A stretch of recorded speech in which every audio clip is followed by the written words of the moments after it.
Mamunyina kwa babie me yada masese so ehwe Badwam live on Adom TV. All our social media platforms, say Facebook, Instagram, Twitter, TikTok. Baby be a friend social media there. Okwa be Adom TV. No be search here simple. Adom TV. Also live on a multi TV digital boxes so called so. Obenya share live baby obi a check say enkomo waje bre no wahwe ye free tiano patenti be pem sabre yeda agude mu akonfo ase Eric Esedu say odi agude mu ensem ebre no achi Sister Sunday ene obo double shot odi Badwam ahosepe ebe no sato aso de afisem ema oni nyina efa adepam eho smaka cho se kwesere bia de 4 pm pepepe baby also hwe na hu sene ye pamade ede efa eya Adom TV adepam dwumadie eso eneso ade mu bowura UK abrochimemu arosemu ato wiase afa na nyina ama ye nyina ya boto na enchempenfo guni be next best 2 so mehye eye no nhyehyeye na Adom TV die ye wade oye na yete amamre ne amane asenti we su ya amamre ne amane ayuyo enti gbehu ye ewo UK abotism afa chaka se koma me akasa me ba me anti eje wa na ohu emfa o asante mampoma me boko de me yiri nyame aduma no pa de ahode o sanso na me akasa ma me teacher amponsa ba me papa amponsa enso me chia sanso do pani boache wofa opade kremu na yeta ede for happy birthday enko efama Miss Shirley Asantua Kumi oye intern ewo Kwame Jan and associate nyame nhyira ene ya woda enti we free umpenefo ehodom kwadwofo joye wo Adom 106.3 FM anyone aka nyina se o we show happy birthday yankopon entokoso nhyira na omma wo nhyira no enye kese kopemse ebeye kese pass so another good morning to you there be a catch em say yentina TV na radio so enchia ohene enti anopai beshira asante mampo hene da sebre osei bonsu ya otoso mienu nana onkoso akura ye bodin se ya semna enye ni san ni mo bodin sa no makwa amentuma agumisa benkom so ayimina mu chacha na mabumu asebisa sakura me pacho empum etesei sanso enanana difie agya koma ya otoso mienu asante mampo hema nyame nhyira mo ene nyuma pa ensusu pa ya mo ma asante mampo empuntuo enen kanko sanso de municipal chief executive Rura Thomas Apia Kubis nyame nhyira ne adwuma pa wo ye ma de hye wo asante mampo amfa na sekese koma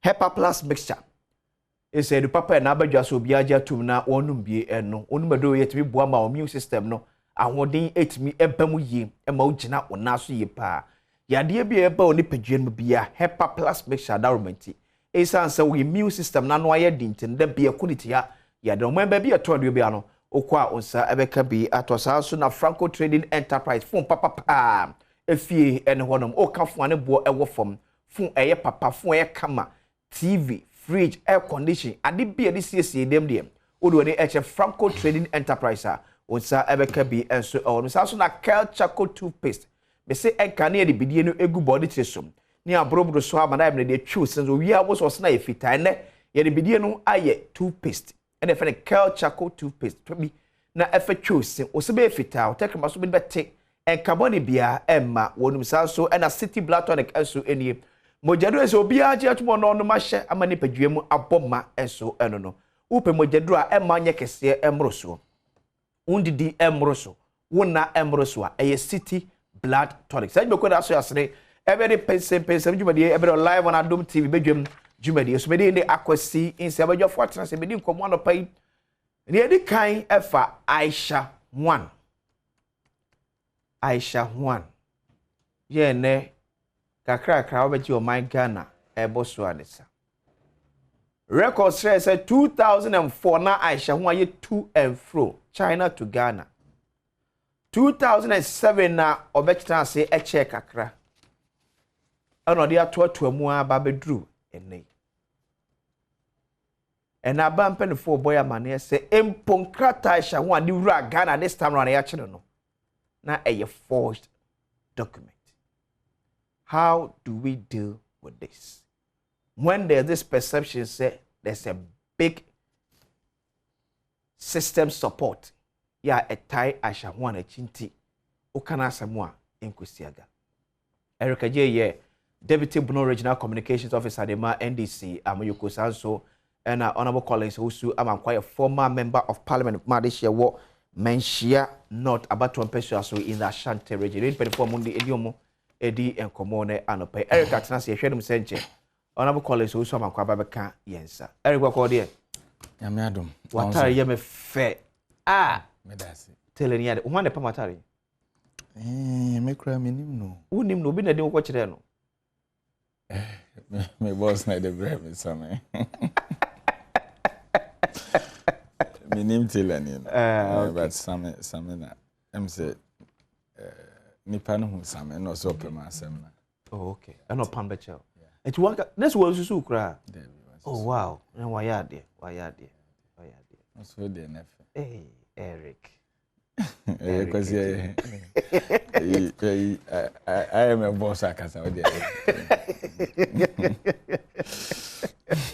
Bibi how she hear Eric? Adom no experience. You go so kakra. Enye dey but okay. Say nyame ama de patching ye dey.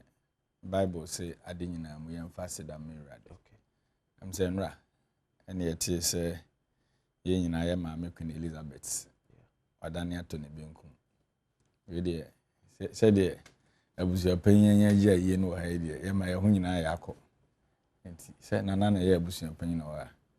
Enti ye nyina ma ho ya akọ ne hyede. Eno ano no. Ah okay. Etene abusu afon so da wase say wa mo nyina hyede ne ya akọ. Say wa mo me fa yi we hu. Enkwede. Okay, George Floyd wu ye no. Tourism ministry ye no ha si canopy. Minimum abusu panyin ne de we yesro mo. Enti Queen Elizabeth ye ma ye nsi. Mo me yes or mo be peka bia my the delegation be call mo ko yam pay problem. How na you woman? Ah, be Eric I say seven Tikroma na George Floyd ka baby. True tourism ministry bo canopy ten ye free akobene ni brisi urefi. E ho san kura kan ye nte yam pay problem. We ma aban me fa David Queen Elizabeth ye san another David yes no. Yes. On be so many part omonko yam pay problem.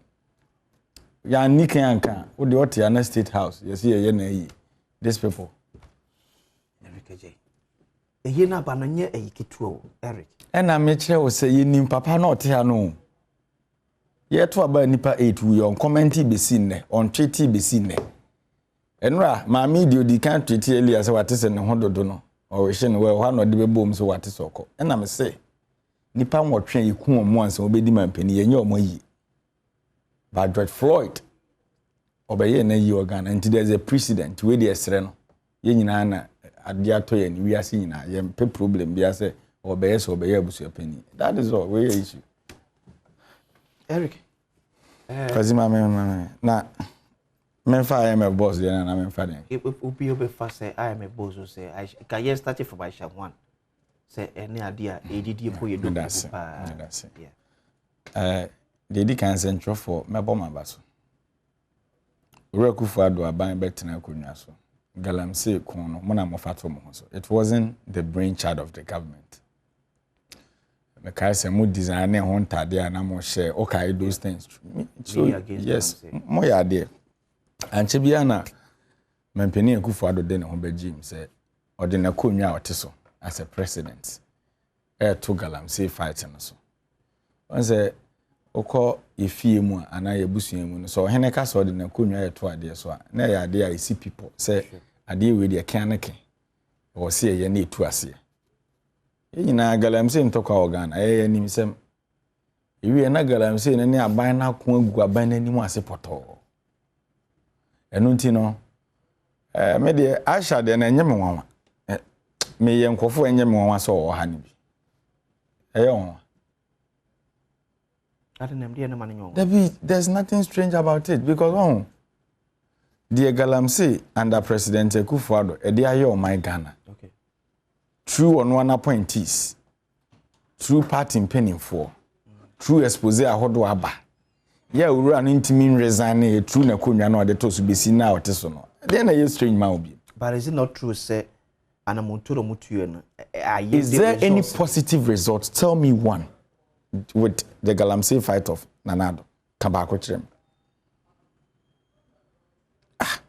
Galamsey ntokwa yeko. Excavators yet 500 aira. Excavator and this peno. Unim excavator. Me metie kras na friend caterpillar. Sa na de friend nyina. Very good. And this say ko baby a odeti. Ko baby a na ma me ne fa no. Meaning say eno nko antimi nye den enko. Yeah. Ye na Professor from Pomboate no na police station say onam police station say mako be ya henu maira. Ni a. Nye ono na ekwa ye kwa usi mu case. Ye wo ha na ekwa usi Central Regional Vice Chairman be ka kire ye say. Almost party ni hia sika. Nti ye excavators na ye mfa madwombo adumu ni omama aka na omonko ye Galamsey. Sa nyama ni nyina nkosi aga. At the same time, a man for excavators Iran, near Kwesi or chair excavator or Central Region, or chair 14 cars. Readers, you get it. ATLFMonline.com. There's a story there. Or chair excavators too. So him saw auctioneer. So this connection, my phone, they came to mess up the system. Latest one before Aisha Huang. Onte say Elembele. Excavator 2 as Ira. Yeah, integrity police commander or this is sumete say achem. Yeah. Just a munde money na de ehu. Daddy whom I why? Oh, one she the Biao Casan when your Mucasetia. This Galamsey work, a setup. Everything was planned in opposition before coming to governance. And no more executive. Okay, then local government minister, Hajia Alima Mahama. Yeah. Or say, when my buyer point is this year, some year Galamsey, or Bebo Bomudi, be seen there. Or more beardy. So, me dear. The ekoso na nanya me won bi na de ba ko ye me wa ya pare odike de odike nsem o kan ya sebe na nanom etwa na su no. What's the difference with the ekoso ni Aisha Huang asantimanta woni eche no eto da ye nka no kre kakra o. Me, I respect the views of nananom, but say eto da na ya say no kre ye mfa nto ba bia wo se de to be fiato. But the issue is say obebody afrem say nananom e hye akire na obi nka say nananom e hye akire adana na o te kokoso me nua gina poko ho a na o deliver na speech no wa on kan se mo na nankasa kan oso hin obeche say o hye Galamsey no adenti na o kan sa asem because a caution say within on jurisdiction omo ye bi sankofo no beti meba Eric oh the team say me bo kokko say wonim na be fa kwasinsin afo a wonim achi bi mu it doesn't mean say because I public knowledge say ya hem for e wopatemu bebre na shase because nananom a public knowledge yes nanam they are the custodians of our land ansa na sankofo no nkudi juma no dodo na wankwa himfi ne nananom ankasa you can go there a lot goes there otimase okay and Aisha Huang dey aba me enye latest news mami o because of circumstances are osafo mafo ka kire Ghana fo ni wiase nyina se maame ne ye de na ye butter trade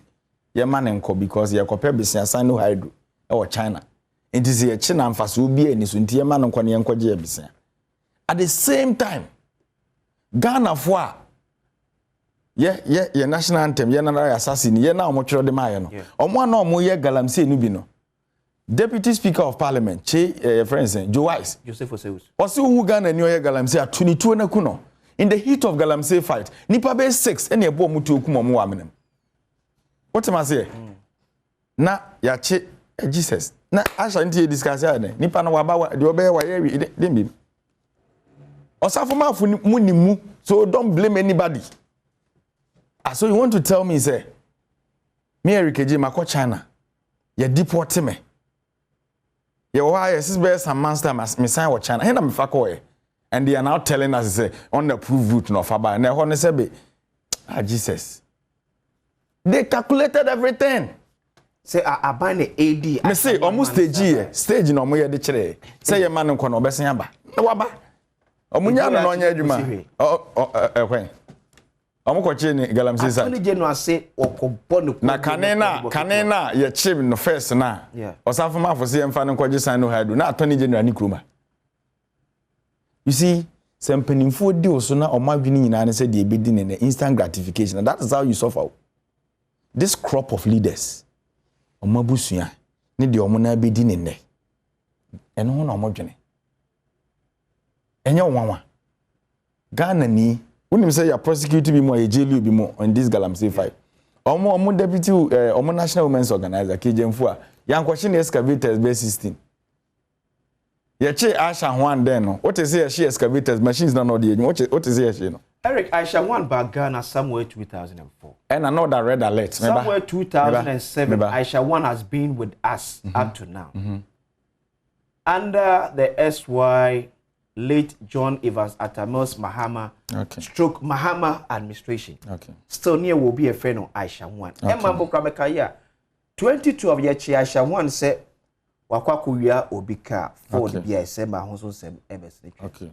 Don't you think say our political class and I find it difficult to deal with it, not peculiar to this administration? Let me tell you something. I tell you started Bokron, maybe an emissary. Okay. The fact is here him say tell you Bokron no if 1990 banner. And today say we do 1995. Now your channel was here didn't diagro. Okay. That you see Emramuno Sadie Sina ye train ni pass one. When him yenti ade ba ko edikan. Serve as deterrence. Say ade maya ade ya twema so. Kwasi nim say ya twema so. Nti saa ade no kwa hwe a wo mfa wo because the ade aye minunti. Ba say uchi nipa no. Na utreat na as a queen. Ma me ne friend galamsey queen o. Ye chi na ne treat na as a queen. Na wa hu ba bia osafo manfo ko gina kan sansem. English e abroach mamu. Na okoka kire ye say wo si jai no. Because ye kope besia. Na yensa ase amaami se no krum ha ye go da illegal means or dey ko China se ye see ye block ya e more than sika na ye koje no ana meboa. But as leaders all these things no ya no political gimmick any ye denam. You see 19 February 2019 oko Tanzania. Okay. There was another Chinese young Felang no so Odeline Ivory. Okay. Ivory ni chimu osonosin ana ana kan say Ivory I don't me say oh me kai chi no read the story then omode Tanzania bbc.com Chinese Ivory Queen Yan Fenglang jailed in Tanzania.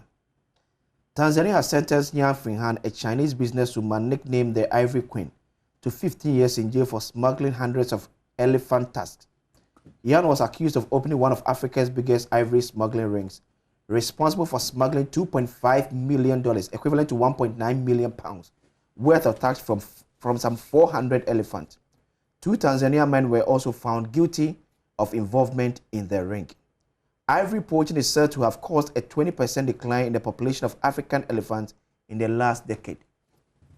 Oh, Chinese, so Tanzania, maybe another Magufuli, a car baby, a vice ni take you over. No, obi a Chinese or ye business person to say the Aisha Huang no, or fumo momra no, you're jailing 15 good years.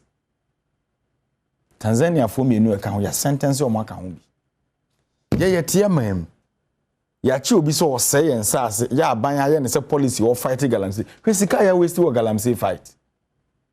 Na yetimi anya presidential advisor di otuma mpanin for na ya wasafo man for say yemfa no nko ni krum nya di ehia ni. Na wa ba wo bebusa me say den ye kan fa. Ah? Omo ana hye na chi wasafo man for mo ana hye na chi nya obia. So me ne hweka. That is all. Eric Adjei, Deputy Borno Regional Communications Officer Dema NDC, Amanyokunene Edi Ekboyhwe me say Collins also am kwa ba kai say in the next few minutes. Na also Edi Ekomonso Edi everyone. But Eric, galamsey fight. Office here with the will to deal with it. No. That's all mine. No. Yen to me. Yen to me. David. Is it yen to me because of Nana Akufo-Addo administration as on mine? No, you see the mindset of the people need different leadership not doing it. That is all. If you have a party in power, now Utiminya regional chairman, not the good, a big good TV so. Now I'm for public thinking about the person so not so cry galamsey nibia. Oji said you are for morning ko yebi. Uniana won to me no show crazy good TV so no. Abankwaje bosia won hoy. This administration per se, they have no locus so to try. Senior excavators be 500. Uni excavator dey, ana hu bi da.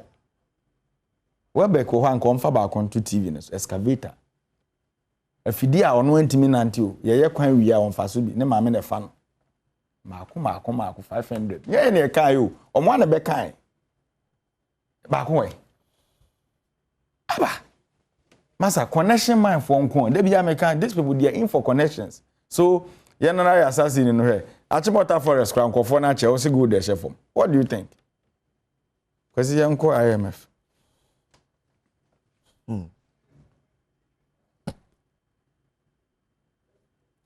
Obviously, my condolences to the people of United Kingdom for the loss of the Queen. May her soul rest in perfect peace. Farouk, Edrifi Tamale, and our day, bye. President Nana Addo Dankwa Akufo-Addo and Honorable Eslo, you are 7 Ghanaians. We are struggling and you don't care. Jesus Christ Akufo-Addo, can't you simply advise Eslo to stop this SIM card blockade? Lillian Akosu Abediako, and so that way, bye. Eric, IMF. Yeah, me that's it. Me chama man. Easy. Okasa is since when was it? Was it 3 days ago or so? I think yeah. About. But who say you me an MPP for no? It's an communication guideline. They are more than any kind. Point number 1. But I dare back come who about who say they are no leaders in government. Community leaders, they have no leadership. Because maybe if you're a leader, you take blame. What am I saying? Okay. Whereby a nyema koso. Now leader debia no yishe bibi no onye leader. Ghanaians voted in 2016 based on certain things that MPP for catch Ghana for. Okay. And a lot na border on leadership. Say we have the men ne den ni nyina no. Ni nyina che nipaku ahodo ana omo. Ene ya to abama almost 6 good years. Blame bia something else. Omo share economy na se John Mahama sebe de odemo omo na enye ntina hwe nye yie. Ye koye ni mu ana COVID bae. COVID-19 be say economy. Ena Russia Ukraine so bae. Russia be say enra de kura social media na manfo start say omo hwe yi no manfa kwen so American say ni wo no ka ho. Amanfo be twetwe mo. Because they are not serious in this country. Asad se mo ba be tena kunwa so. Because of the solid economy jan ho no. Within the first year, utimi implement major flagship policy and that when so free SHS. You know, aban bia oba because of bobusia no, u create buffer at the tour.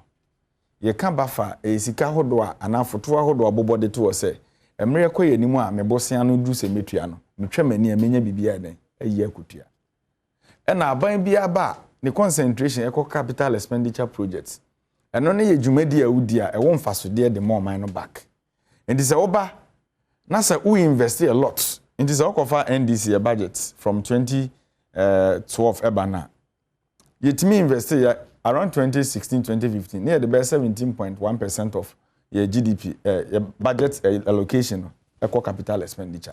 And not just in Puntu Juma, Nifidi Juma, a dem faso dear more minor, na invest. For example, the oil and gas sector.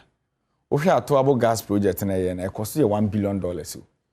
As at now, a Timia Magana gas and Kiakrano are reducing over $300 million. So, had it not been that project now, you did $1 billion in a year. Nka this time a dollar ni sidi ntokwa obi ehu de ye nke be na sanka ekosoro but this government connection for nko omoti se obi ye portrait farm na yakobata no omoti se usi kitchen na ebegina ho chese omo aban na nya de bia ye betimi de ensasi ebose na owura kufu ado free so a factory we o man ne dia ankra eno so nya sika pudo bia na ede mo mu meba oda meba because me no kasa sisi Omo Bekancho somebody they've done about 100 and something factories, right? Yeah. You'll be any ni said the more na ye be human and unemployment rate eco form. Yes, anity. Abanse in Fijijuma ba papa. But in the history of our country for the past 10 years, I feel na your unemployment rate e ni per do 13.4%. And the fact is no mu be ni sebe amo na ye mu adwuma. But no me ba you get my analysis well. Me person me chance o de wa no don wira e bi nwo but can we and IMF boss say external shocks but Eric is it also not a fact say government over the years has failed to manage its own factories? Is it also not a fact to say enyuma na abanka se obeta ekyire amana viable no na ebi ye old enyuma? 2 and 3, is it also not a fact say enyuma na through 1D 1F ebi no though Buama take unemployment, so, but the rate at which yenya more graduate in the system no ebru nyuma na ewo. Let me tell you something. Oh yeah, about now on a plan. Now good nyuma now be nyuma. Say it cost 90. Okay. Because about one vision. Abaya waba. What's your banking sector crisis? Yeah. Banking sector crisis, you bet me the 9 billion higher corrections. Also the 23 billion at good banks. Workers are caught in a few, no. Are they no more than the said factories no workers na form? Hey, logic. Huh? Will you see improvement? No, tell me. What say NDC about them we say multimedia our challenges kakra. More taxes near the other. Man kasa sa no motio. And they say regulations what say nipa be this one nipa from you see a good multimedia. Na you refuse to work kwasi twim bosom you 20 nipa be 100 kawa. Na say nipa na ko add to the unemployment rate na wo fie no. Yet why say obi abie one radio station e fa nipa 15. Na NDC abase ye pens obi abie radio station ye be 100. Meanwhile ba ko na ugu no ne workers no 100 na ye be ntimi occupy. Omuntimi occupy ho. Na nyansa. That is what they did to the economy today. And I expose here. So quickly on the mame no. Okay. Also economy need the IMF Ureku Adom onye hwe na external shocks yet than I say. But me am no te ha no. We know better than the woman. Eba ne Ghana economy. Because me no any DCD. Me no any kudwem ekoto ade. Me no any de car ko filling station koto petrol. Sa ma me no on top goyo fu enu bi wa ha. Ena mi krum suma henkru on fa pan enkonsuo. What am I say? And this or no can't say Ghana economy na COVID yada na say. But let me tell you something. Oh yeah, medical doctor. Na patients about what try or hospital. Oba no yare pa. Then I was over no. O hwe no mebo a. Yeah. Untimi mfa wa no nka obewu mpo a untimi mfa wa no nka so obede. Obewu. Because o kasa ape nipa no confidence kra na ewo mu no be ma na yede akofom. They said you be a lawyer. Now, Cromford in the case, bro. When him say a criminal offense. Lawyer Ben Wababo and Tian because I'm a client in the case in the bad. What be that? On can be that. Or co fight to a court or many hour winning. Nanipane compare with our IMF. Yes, or the channel. Obetia. Inti ma amene ko anything about the economy. Even already know there's no investor confidence in the economy. Inti IMF work can be say ugum. Omokro musika na beyeka. Inti the only thing obetimi aka ne say obema praises. Not even yenya public confidence o Ghana economy na ebe ebefa. That is all. But isn't it a fact that external shocks no affecting it badly? Sir, is it not a fact? Benny, what for my friend Benny? Unim say Ghana inflation and I'm almost 32%. No. They are experiencing deflation, negative 2.something%. Are they on different planets? Oh, mame can't ensure. Before COVID, the city it depreciated 12.9%. Okay. Before COVID, now I'm betting na so na Ghana, your public debt is 120 billion. Okay. In 2019, before COVID, no, they could do 225 billion. Increasing 105 billion. What me pa? Okay. Before COVID, okay, so pass the Fiscal Responsibility Act. No, catch Ghana for say. Ye ni akọ homabosika emro so 5%. Oka se COVID de ba ya na ye kwa akopesika wa IMF no. Omo an ka kire se ya doji ye kan bi yemfa ni nyina nka ho. Ye de kokeka ho no na in 2018 ye didi bro so 7.5%. Meanwhile they said say not more than 5%. Okay. COVID sign expose me say in 2019 it was 7.something%. So what again? Okay.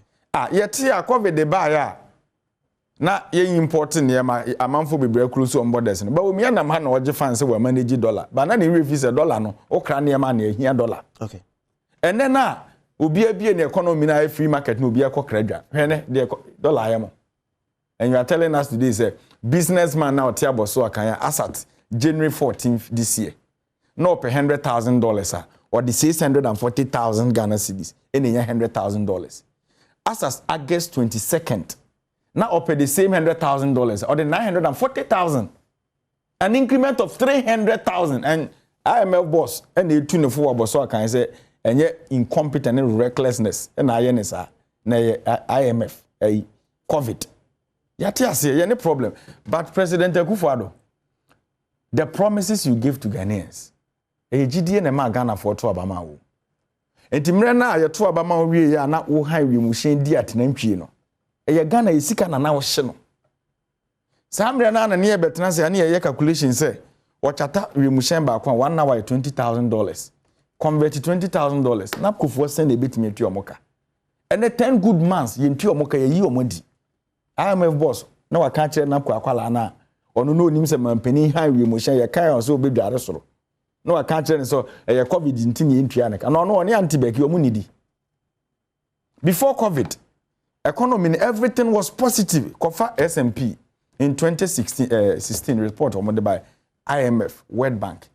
There was projections say economy will be grew by 8%. You know the reason why? Because of the 2 oil fields na ya de beka ho. Because then near produce 70 barrels a day. Because of the 2 additional oil fields, 70,000, and then you produce 170,000 barrels a day. So those were the projections our S&P near the Adom. And then in the history of our country, Amana Hodo, Cote d'Ivoire, Togo, Burkina, international rating agencies, no more. What is a Fitch? A downgraded Ivorian economy to CCC. What is a Moody's? A downgraded. What is a S&P a downgrade? We yet your my economy in Koye, ye downgrade you and a finance minister issue statement at the threaten fetch. You see, they are useless. No. It's not only Abaya only useful, only useless. Are they useful? Okay, may you honor. Thank you. Then I'm Vanjo. Yeah, more yeah, Kosukui. Only useful already. There be maybe some question. Eric, anyone out here say Eka and someone a bunipa abem.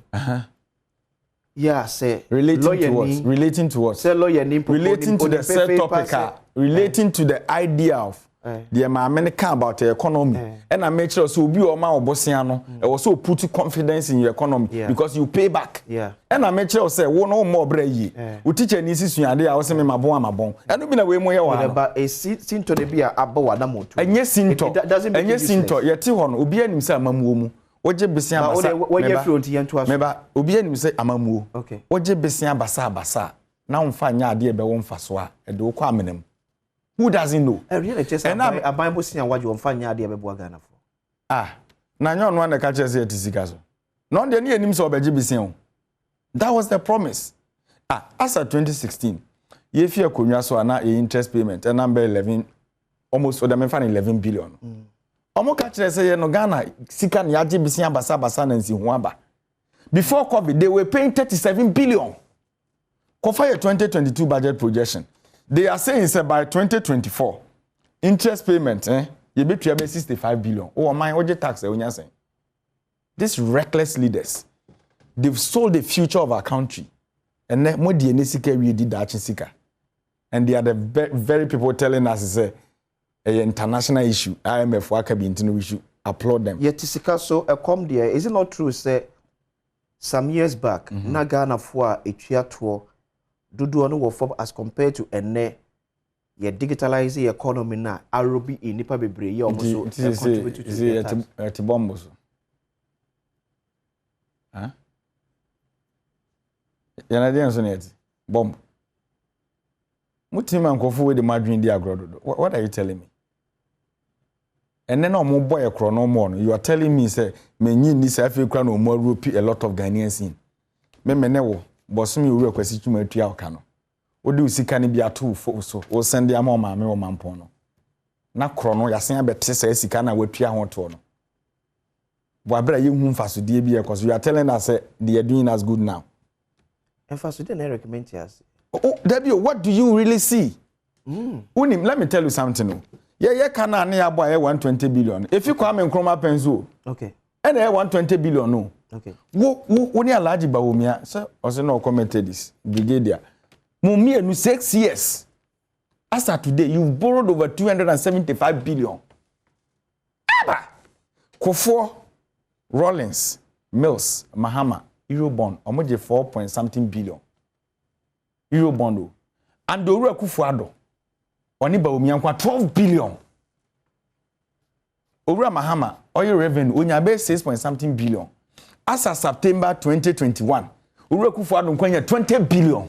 Then yemfanye COVID de ba ye no. Omanya odi ye kan sen bonsu akwa abonten kwesresre pa Ghana na edi kan. Ye reki in over 32 billion. Almost say to Jimmy no mo no ani kosu ya che no. E koso ye sen. Unia no mbeka kire se sanitizer nketenkete na ye de man kwada na e wo school mu no. Yeah. Any nose mask do the idea sambo topam ye no. E koso ye $100 million. So these crooks, that is how I classify them. Want to break the economy. They what again? What can you do? And why you so per se, you become so verbally violent on the government. I said, mean to me in coffee seka, me hon yeden. Na den na me ka abai we yintunufu. You think say fair? Na ke no furu after say me man is description, what person me panacho. Obi a wase me dachi, ase me madachi. How do you want me to describe them? Abusuya ba kwenda mo dem ho chen oman. What? Are you happy? Huh? When mama your friend Guyana. Nti say omo hwe me anope ya. De mo ye nyina yenim nyina politicians. Ghana sika amatwe ni nyina de investment amama abusuya in Guyana. You are building someone's economy. And the same thing the same one. And I'm seeing the same one. Maybe let me tell you. Tie me say yet your memu ha. And any dollar ni CD na kwatwe. As me you crab I mean can be na me fancy form. We na nado dan kwaku fuado. We 8th August 2016. We tweet. My parents say they any abre. Or say Ghana will stabilize the currency exchange rate through prudent and disciplined macroeconomic management. So he knew this in opposition. Adi we never need him. Ebi Alhaji Mahmudu Bawumia. We na date near 5th December 2016. Ghana yeto about 7th December. Now cut 2 days. And or cut 30 the okay. Ghana deserve better. Not high interest rates, high taxes, and depreciation of our currency. As of today, only in the last 3 weeks, Bank of Ghana and Shishimuno, ye increase policy rate. Ye increase policy rate. Eka interest rate. Mebwa. As of today, dollar ni CD. Ye fear kumya so edija mo be 4.2 Ghana cedis no. Eko ya koko do 10 cedis. So Bawumia was talking of currency depreciation here. Where is he? And now I hear no IT comedian champion no nenam. IT no so ye Aisha Huang kureba wa hu no.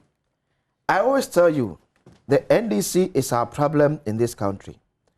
Government is fighting Galamsey, and Mahama sent NDC people, including Kwaku Boy, to Galamsey's side to tell those people that when NDC wins power, they will allow them to work. What is Aisha talking about? Kwesi Mensa and Odi Wei Ebai. I am sure Aisha has not traveled to any of the developed countries of late. Even here in Germany, I know a lot of foreigners or Ghanaians who were deported but came back through different names and addresses. Eric, they are tired of the NDC. Alex Tufuo from Hamburg, Germany. Eric Adjei is only there to throw dust in the eyes. Okay, Makai, wait, good morning, Kwasincia. We can't trust NDC party with their lies and propaganda. From Piaga, from Achim Asaf. Uguso Aisha. Unim Mpensenpensemu on the Eric Meba. Mamenya me hu se embrana ye metwaso.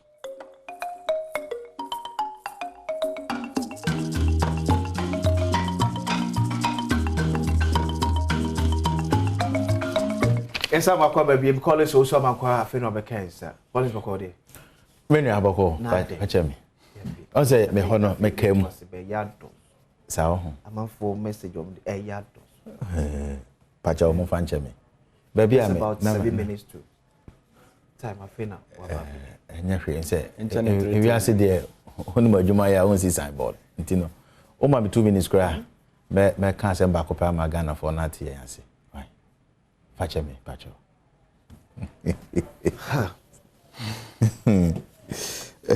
Me who because me why the crowd. Oh, send me na kasa. Ono wanya. Kasa na msumba. Oh, sir. Ti phone ni se on kasa. Yen question card. Seven or who? But Eric, wait, Collins. Yes. In the next few minutes, you share IMF confidence on the Magana for say external shocks na my economy about from non necessary say abana ye quote unquote reckless spending and yabe do baby yabe. Oh, but that's it. A year International Monetary Fund. Oba penina odi woni me ba be share Ghana man penine. Kristelina. Okasem a me mema dwenu no gitum say ye de ano atomo a eno no so de abeto so. But ye kan. Isan say ye locals nti no. Erika J ne J mo say omo J de ne tumo enye yi. Enye hwe omo ena sebi omo eti omo krom. Apart from so omo ti omo krom no ye nyina agitum say when it comes to credit rating agencies omo no mo na ye adwuma, including IMF itself no. It is our economic outlook. Na or the forecast ba say look, we can't blame Ghana government as a result of mismanagement. Name no COVID-19 no na cause a devastating effect no diaba. Ora ma sorry neti kokum. Aden a onti ase maame no be kasa asem no. Na nya wo mokro ya na Fitch any Standard & Poor. Omo rate ye ni a omo si yemfa nya adwuma. Omo ye no neti kromu a. Sa credit rating agencies ye no neti kromu a. But that is NDC for you. Nyachum.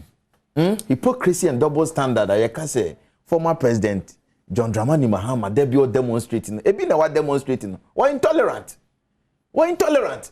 Ye can the go aban so dia ne favor dia na obo unsema mo. Sa external credit rating agencies. Ye no no okro mu anya no na wa. But omo de research bi about findings so say yen tum to extent say he was even quoting them.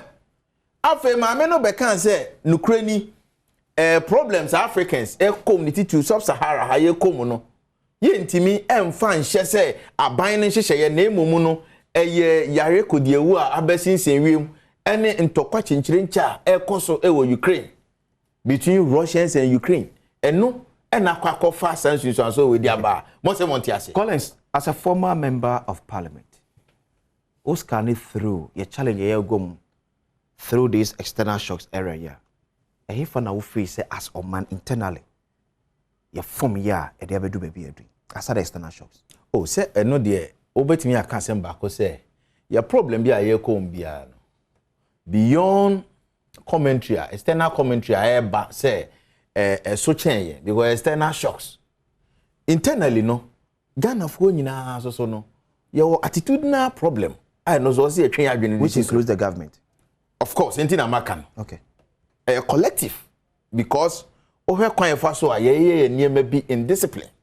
As a result of ye jitum pass mrani sisi, but there be no ye pese de aba e boy yen. Dear na fi say abani ye ya wanye ne ye ntia.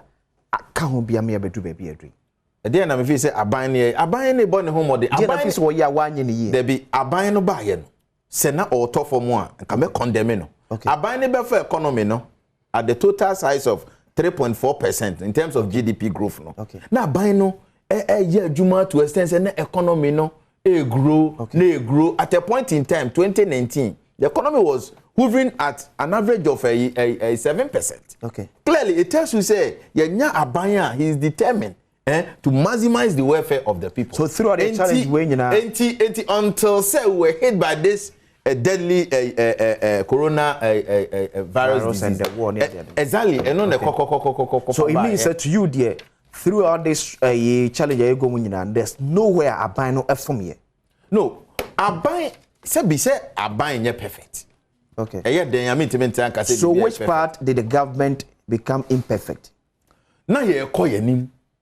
You could mention or cite financial cleanup exercise course so ni nyina all said and done no the economy no was growing. Which partner government imperfect if you say government cannot be perfect throughout?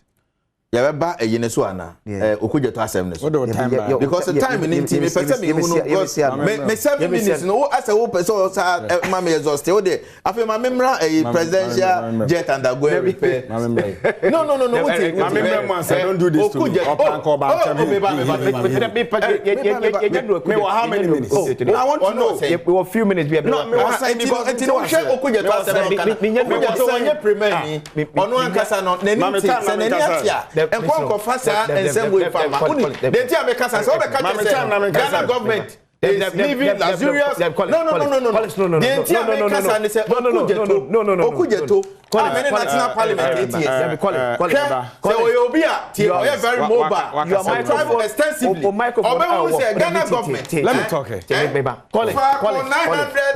EX easy no plan no the issue of that word in there as a former member of say onye premier ni no what's the name say so catches the name as a who catch your colleagues say member what the catch say pentina about Ghana no but let me tell you we have presidents they are traveling with Boeing Airbus what did they tell no but Eric Brian na say yeah the Falcon and let me tell you flight on my penny yeah they call you I just $37 million okay but Eric what say ebimu monya fair to me catch your producer monya fair to me what about na hagina ya the time ni na ma metio Eric I am telling you sir say me catch em ablakwa wonu adwuma ya won signboard ablakwa na ninti but ye nap Kufuor no 97 nipa 97 I know they one negotiate am factory for mu nyina ablakwa na ninti just last month 40 fita container hospital equipment or the abandoned constituency me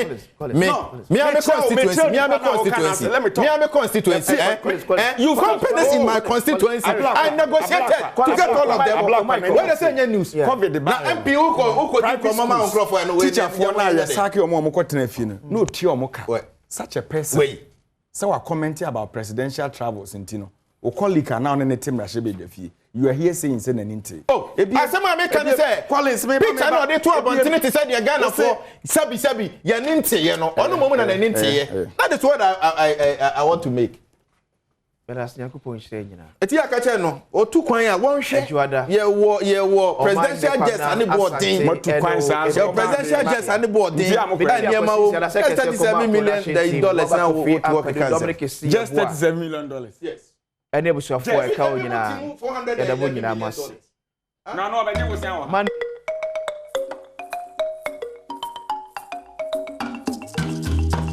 When it is a good father, the more you are so on loose.